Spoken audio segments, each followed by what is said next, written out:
Hi everyone! Welcome to the Empath Arcus, another love reading, timeless and general. Take what resonates lang po. Maybe some part of the reading makaresonate kayo, some part of it. Tingnan natin ngayon kung anong love connections lessons 11 guidance ang ating mapapatid for this reading. Spirit guides, send me messages. Anong love reading ito? Anong guidance, love connections, aral, gabay sa buhay, pag-ibig, ang nais yung ipabatid sa amin. Spirit guide.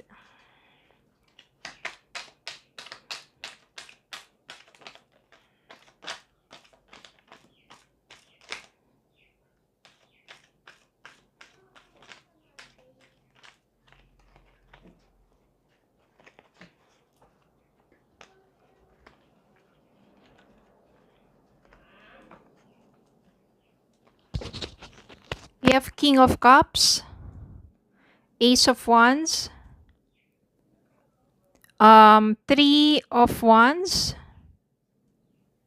Six of Swords, Hierophant, King of Swords,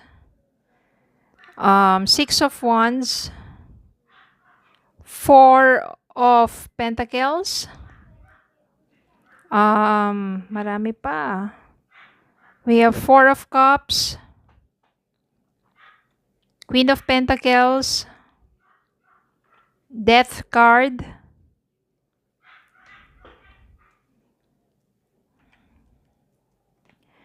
Seven of Wands, Queen of Cups,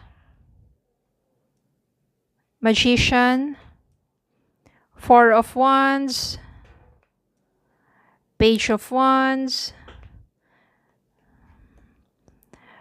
Two of Cups, and King of Wands. Nandito si King, Queen of Cups, King of Wands, King of Swords, Two of Cups. Okay. Maraming involved dito, no?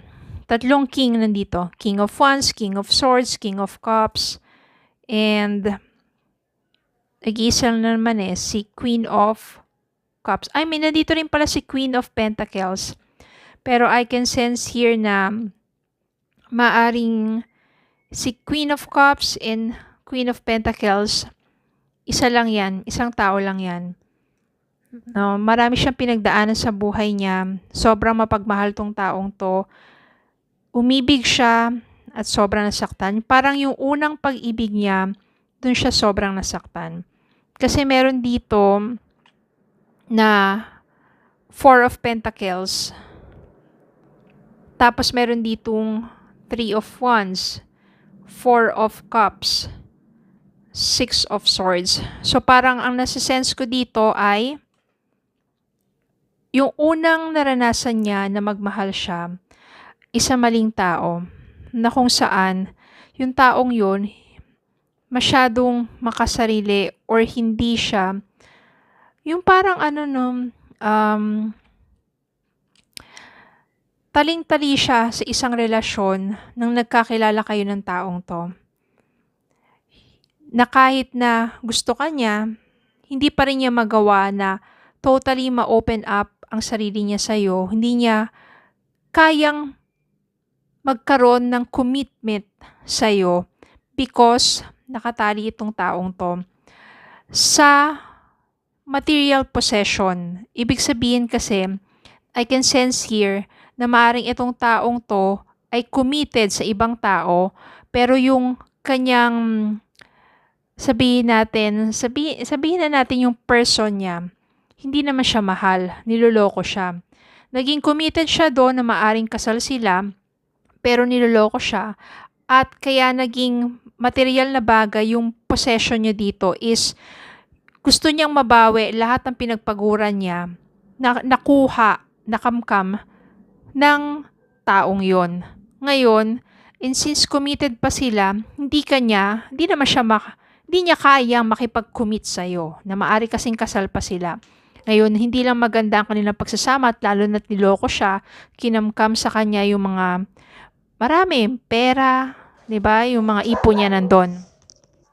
Parang napakahirap sa'yo kasi first time ka na in love sa maling tao. Sa isang taong committed na, sa isang taong hindi pa kayang umalis dun sa ganong klaseng sitwasyon niya dahil meron siyang gustong bawiin dun sa taong nanakit sa kanya. Minahal niya at nanakit sa kanya. At dahil committed sila sa isa't isa, hindi niya kaya makipag-commit sa'yo. Ganun na lang. Okay? Then since sobrang nasaktan ka, dito yung Five of Wands, sobrang complicated ng sitwasyon ninyo. No, maaring single ka pero hindi na siya single. Napasok ka, na in love ka sa taong yon, naawa ka sa taong yon, gusto mo siyang tulungan na makawala sa ganong klaseng sitwasyon, na bigyan ng another chance sa pagmamahal, pero siya hindi naman niya kaya. Dahil gusto niya pang mabawi yung mga pera o mga bagay na nakuha sa kanya ng taong sinamahan niya. Okay? Naging mahirap para sa'yo to move forward kasi nandito si Four of Cups. Still, matagal yung panahon na nagdidwell ka pa rin sa kanya. Ang tagal ng panahon na siya lang yung iniisip mo na kahit may ibang tao dyan, hindi mo pinapansin dahil patuloy kang nagdidwell sa kanya. Patuloy kang umaasa na one day maging kayo ng taong to, na one day na maging free tong taong to at maging kayo. But eventually, meron ditong death card.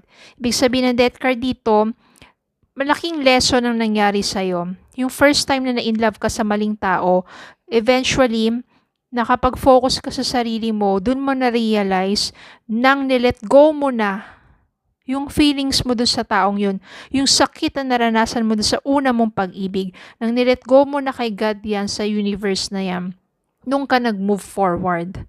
As sa pag-move forward mo na yan, mas nag-explore ka, yan, you are planning to explore more, tapos nahanap mo yung passion mo, no? Nagpursige ka sa buhay mo, nagpakayaman ka, naging maunlad ka.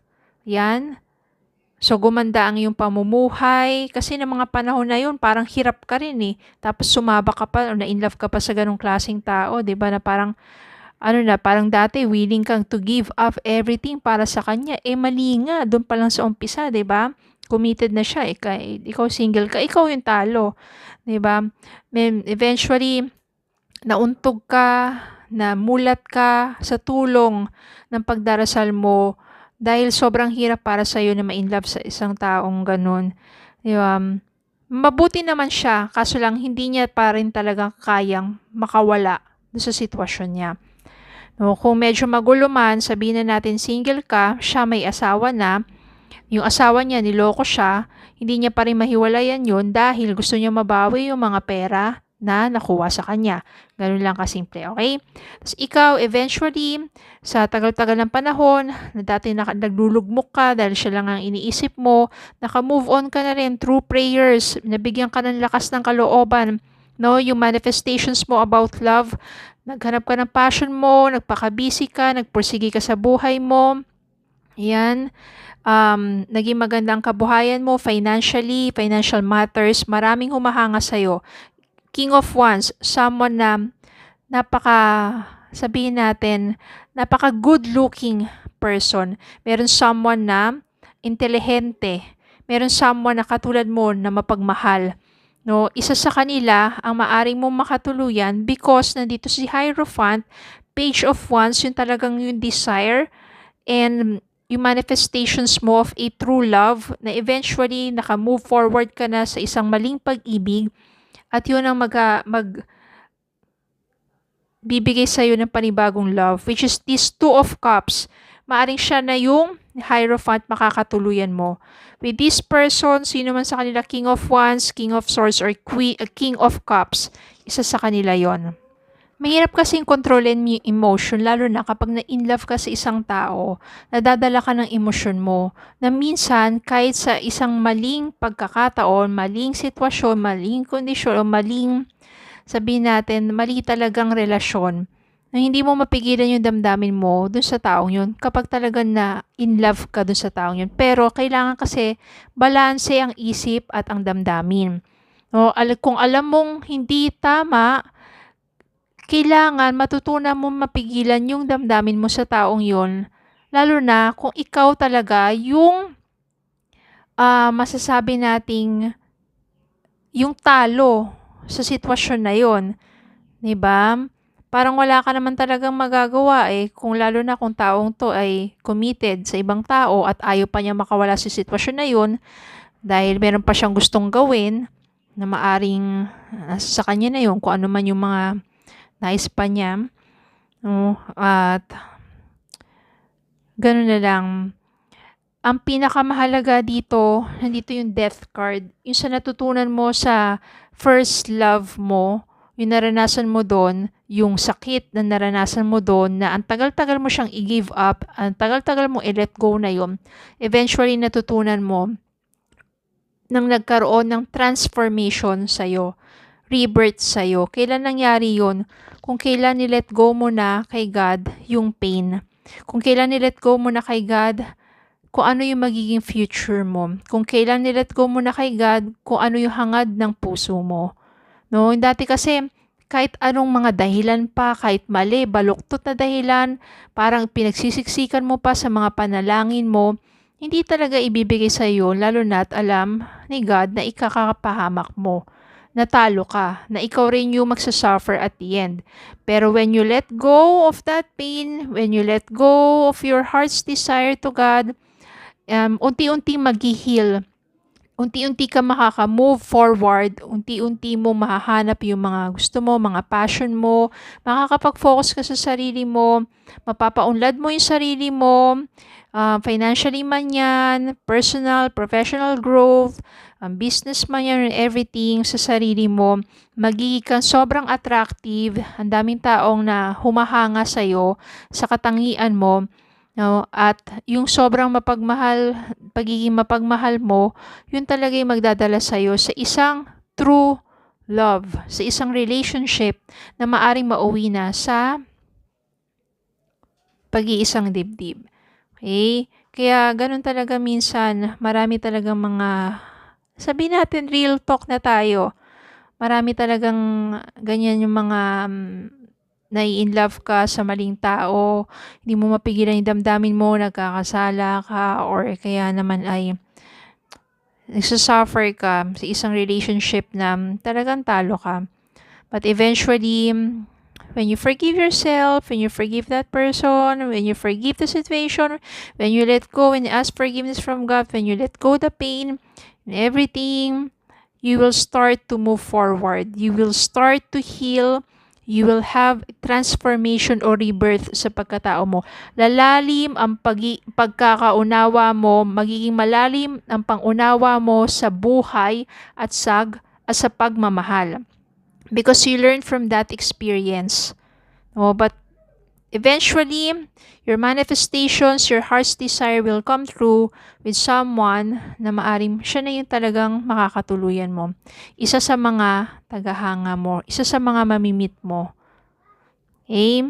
So, don't give up on love. Ganun talaga minsan, nasasaktan, sobrang sakit, nasa maling sitwasyon, but ipaubaya mo na kay God at i-direct ka niya sa tamang direction. Tutulungan ka niya na mapunta doon sa tamang direction, which is yung someone at yung isang relasyon that you truly deserves. Okay, so yun lang po. Maraming salamat po for watching. Please don't forget to like, share, comment, subscribe. Follow me on Facebook and TikTok. Follow me sa aking D. Hiliera Travels na Facebook and YouTube sa aking mga adventures in life. Yun lang po. At kung ating kakayanin na makapagbigay tayo ng mga free reading sa mga nagme-message, random lang po. Yun, okay? So thank you so much. Have a good day po and God bless.